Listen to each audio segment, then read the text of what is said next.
then you've got people who are more involved, and you've got people who teach the language, then you've got people who learn every nuance of the language. You've got people who live, eat, and breathe the language.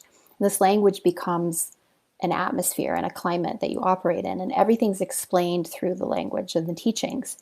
And so this thing that develops is called a closed loop system of logic, which basically keeps people within this loop of logic that is created by the system itself. So everything that happens is passed through these frameworks. There's nowhere else for them to go, because it's sort of the guiding philosophy at the center of your life. And so as it passes through, it's called a closed loop system because it often involves things like thought-terminating cliches, little catchphrases that everyone's absorbed that diminish critical thinking. The cult researcher Amanda Montell calls them psychological sedatives.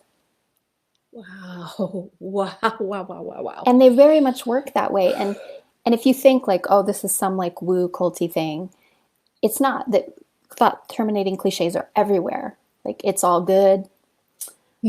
Everything happens for a reason. It is what it is.